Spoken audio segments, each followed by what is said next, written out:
are listening to Fast Track Podcast, the place to be to fast track your personal finance or fast track your business, or both, through a series of conversations with those who have learned it, done it, and made it.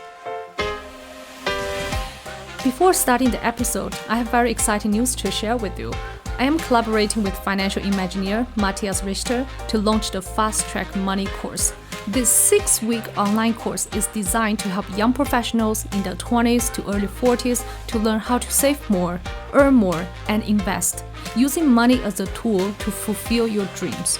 We teach you the proven method that Matthias has been using himself in the last 20 years and achieved financial independence. So sign up today on fasttrack.live/money course to transform your relationship with money from today.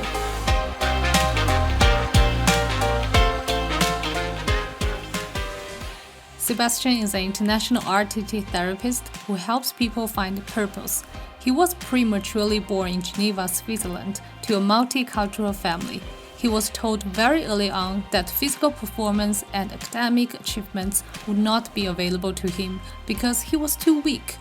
This profound belief defined his mindset and pushed him to surpass himself in sport and academically. So he became a lawyer.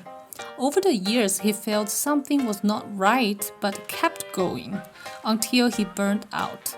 This profound experience led him to explore therapy and become a therapist with the mission to help people find their true purpose in life. Welcome to Fast Track Podcast, Sebastien.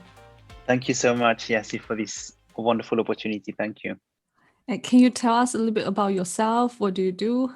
Yes, sure. So I'll start from the start, my birth. So to start from the very, very beginning, I was born in Geneva in Switzerland in a multicultural family. So my father is Swiss and my mother is from Chile in South America. So I grew up in a very multicultural family with different languages. And that was something that was always very important for me in my life.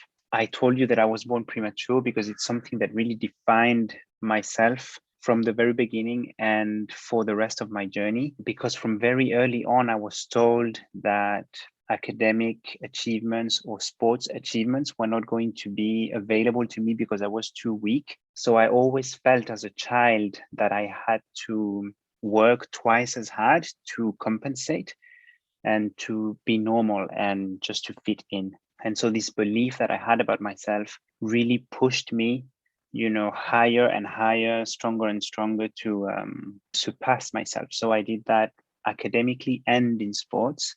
And I grew up in an environment where going to university was just the norm. It was just what people did. So I didn't really give myself the chance to think. And I just went to university. And again, in the environment I grew up, I feel that the only way to be successful was either to become a lawyer, a doctor, or a banker, since we are in Switzerland.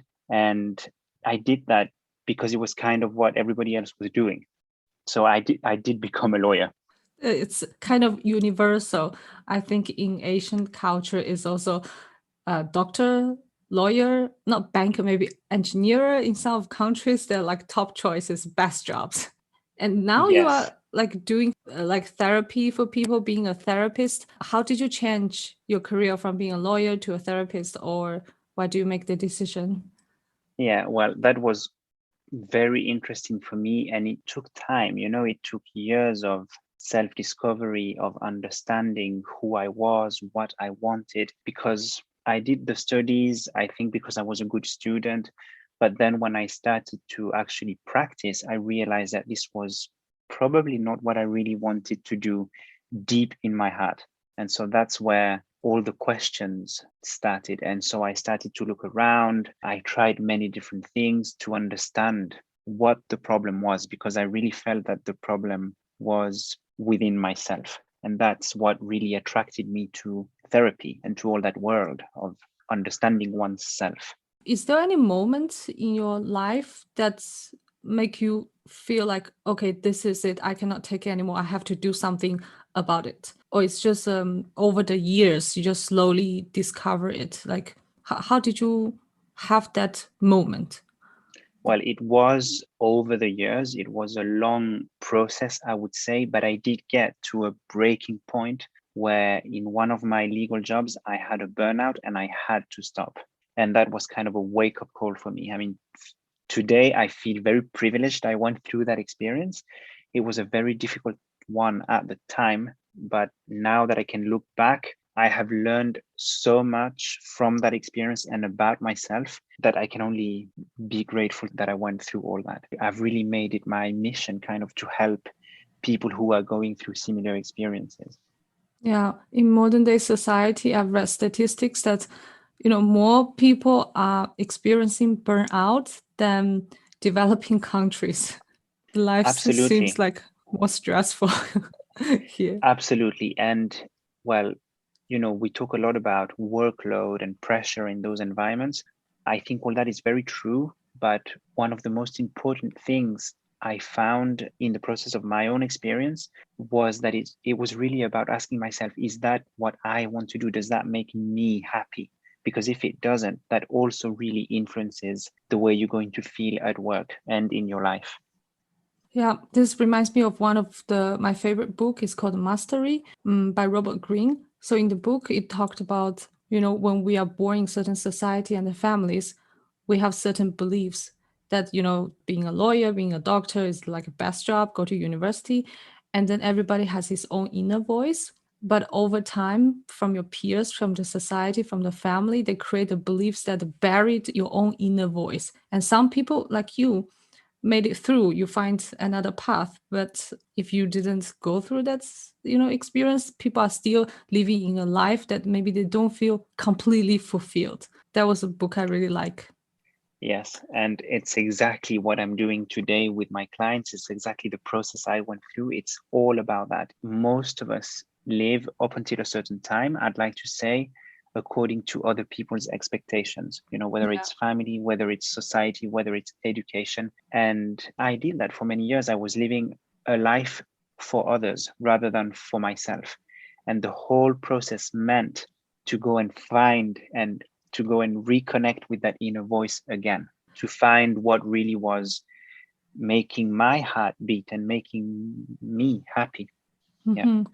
And what is about being a therapist that makes you feel more fulfilled than being a lawyer? Which parts, which element, what kind of job related to that?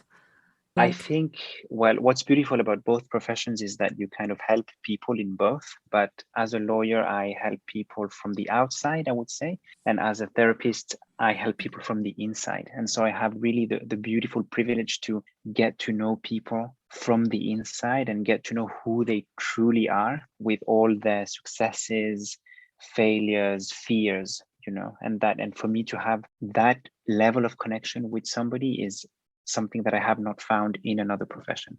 right. And I also experienced something similar that when I was working in companies, you have a project. So somehow you finish the project, do good for the business. And then when I have interviews with people like you, there's a personal connection. It's a personal level conversation. It feels more personal, more human. I don't know how to explain that. But it's exactly that. When I work with clients, or when I have an experience with you, like with you today, I see the real human being. I feel that all the masks of society drop and I'm dealing with the real person as they are. Yeah. And you mentioned that you are RTT therapist. What does RTT mean? RTT means rapid transformational therapy, and it's really a fabulous technique that I use and that was created by Marissa Peer in London with a 95% success rate. That combines the most effective healing benefits from NLP, so neuro linguistic programming, CBT, co-behavioral therapy, as well as hypnosis and psychotherapy to really create a very effective technique that helps people permanently. When you say 95 success rate, how do you measure success? Like transformation or personal feeling? Is there something tangible you see? Yes, it's the transformations that the clients go through after they go through a session or a program with me. And what area of therapy do you help people with in their life? Well, since I come from the corporate world, I really help corporate clients find purpose beyond the job title. This is really the niche that I'm developing and that I like the most. And there's so much to do in this area because I can help those clients with stress, with anxiety. I can help them with self-confidence, self-esteem at work when they have to give presentations. So I really help them improve their performances at work and balance their professional and their private life as well. But I also help other clients create their perfect life vision, for example, and I help them balance 12 essential dimensions of their life. What are the 12 essential dimensions? I'm not sure I can tell, I'm not sure I have them at the top of my mind like that, but the 12 essential dimensions of your life are your relationship, your love relationship, your finances, your career, your health. These are really the big pillars of your life that make a successful life. And there are 12. Yeah. Spirituality is another one. Family is another one. And the idea is to really find balance in all those 12 areas to have a perfect life. Because what we see in today's society is that there is an imbalance. We give a lot of time and energy to work, to our career, which means that then we have less time for our love relationship or our family, or the other way around. So it's all about balancing all these different areas. Health is also a big one that we don't give enough time because of work or because of family. So it's all about, finding the right balance between those dimensions. It is very eye-opening to understand those 12 key pillars in life. As you said, we like generally people who are very career-oriented, professionals, they put a lot of emphasis on the career development, maybe finances, but family, health, spirituality, maybe like community, belonging, all this, they're neglected, but they're equally important to make you feel fulfilled, right? If it's possible, maybe you can send me this key pillars, like 12, then I can put in the link so our audience can take a look and evaluate if they need to work on some of the pillars. Absolutely, I'll do that, yeah. What are the most common issues that you have seen from your clients, like say professionals, that maybe our audience can pay attention to it, try to avoid it? Lack of purpose. I see this a lot. People come to me feeling that they have everything. They have a job, they have a family, they have enough wealth to live, but they feel that something is missing. And it's all about finding what that is for them. What is it in their life that makes them sing? What is it that makes them feel excited? So they can really connect with that. And in the best case scenarios, take a direction that will take them towards that and have a fulfilled life. The other topics that I really, really see is stress, that in the worst case scenarios leads to burnout, anxiety, weight problems is also something that I see a lot. When people are unhappy in their life, they tend to eat, to kind of fill a void somewhere, lots of different things. If say some of our audience would be interested in, having a session with you or, experience this, where can they find you? Where can they learn about your services? Yeah, it's very easy. I have a website that they can consult. On my homepage, I have a really easy video that explains what RTT is, and my services are described there as well. I also have a bio there where I talk about my journey and they can learn a little bit more about myself. And otherwise, I'm also quite active on social media. So LinkedIn, Facebook, and Instagram mainly. Yeah, everything will be in the show notes. Yes, they can just drop me a message there and it's very easy. We take it from there. I really love the part that you experience yourself. Therefore, you see the benefit of it and you want to help other people because you have experienced burnout. You have experienced the journey of transformation, find your real purpose. I really like that part. I think whoever becomes your clients, you will totally understand them and connect well with them. I hope some of the audience will find this session very useful. Thank you so much, Sebastien, to be here today. Thank you so much again for the opportunity. Yes, it was a pleasure. I hope you enjoyed this episode of Fast Track Podcast. Show me your support by liking this episode and sharing it with your friends. Join the Facebook group at Fast Track Podcast 1, or you can find us on Instagram, YouTube, and of course the homepage fasttrack.life. See you in the next episode.